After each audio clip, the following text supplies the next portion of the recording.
dire que je suis, au nom du conseil municipal, très heureux d'inaugurer cette deuxième édition du Festival des cultures urbaines.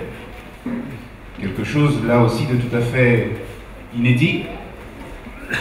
L'année dernière, nous étions ici dans les mêmes conditions. Hier, j'ai pu observer autour du Stade B qu'il y avait une série d'activités en mixé à la fois la culture, la musique, la danse, mais aussi le sport. Ça grouillait de monde et ça ressemblait tout simplement à Saint-Laurent-du-Maroni, puisque, comme vous le savez, notre ville est une ville particulière, caractérisée par sa démographie. Il suffit simplement de regarder le public et de constater que la population est très jeune, extrêmement jeune.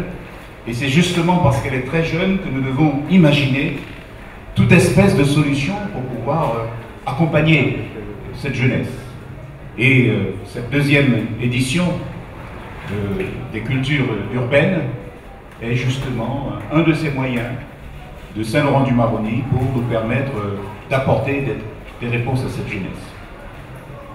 Alors, comme je suis un politicien, j'aime bien profiter des occasions, et surtout, ça va passer sur le site, et quand je peux donner un petit coup de patte à ceux qui le méritent, j'en profite.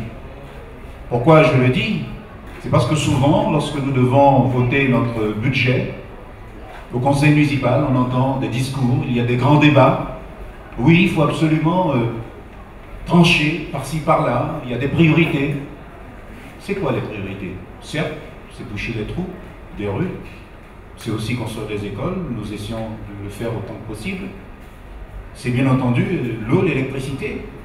Mais dans une ville comme Saint-Laurent-du-Maroni, si on n'est pas en mesure d'apporter des vraies réponses en direction de la jeunesse, qui a besoin d'être guidée, qui a besoin de perspective, qui a besoin de lisibilité, eh bien cette jeunesse non seulement sera perdue, mais demain c'est elle qui ira grossir encore le public de la délinquance. Et ça, nous ne le voulons pas ici à Saint-Laurent-du-Maroni. Et c'est bien parce que nous menons de telles actions que nous réussissons à éviter ce que je crains depuis de nombreuses années pour voir Saint-Laurent-du-Maroni se développer, que nous réussissons à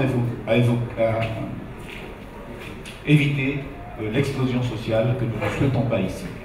Alors, bon, c'est bien quand les grands comptes de la Chambre régionale des comptes, depuis leurs beaux bureaux guadeloupéens ou parisiens, donnent des leçons, mais il faut vivre dans la réalité. Comme je le dis tout le temps, c'est très facile d'avoir une vision théorique des choses, de regarder les chiffres de façon comptable, mais il faut vivre dans la réalité de tous les jours, avec les gens, pour savoir ce qui est nécessaire pour faire avancer une population dans de bonnes conditions.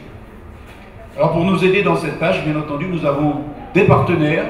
Je profite pour les remercier.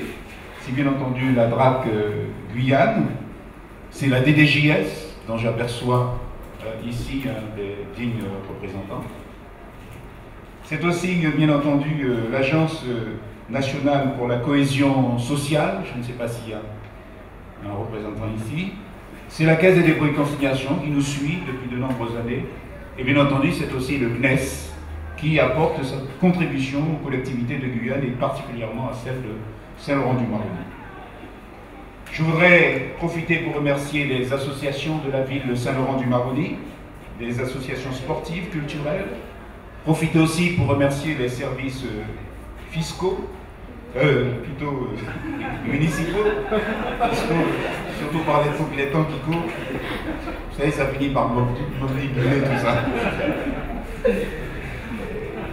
Et profiter, bien entendu, pour remercier toute l'équipe des bénévoles qui s'investissent et qui vont s'investir pendant toute la semaine.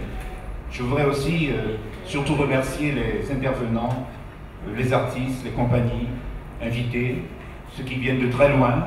Tout à l'heure, Céline me montrait toute l'équipe venant depuis Paris, avec bien entendu vos qualités de professionnels. Si vous venez ici, je remarque Jonathan, que j'ai rencontré l'année dernière, qui est venu ici impulser ce qu'on appelle le Double Dutch, Et après, il était tout à fait heureux de me dire, vous savez, monsieur le maire, chez vous, vous avez un potentiel extraordinaire, il y a un vivier ici, un grouillon, il y a effectivement une espèce de trésor, de talent au niveau des jeunes de cette région de l'ouest de la Guyane, mais ces talents, pour s'exprimer convenablement, ont besoin d'être poussés, accompagnés.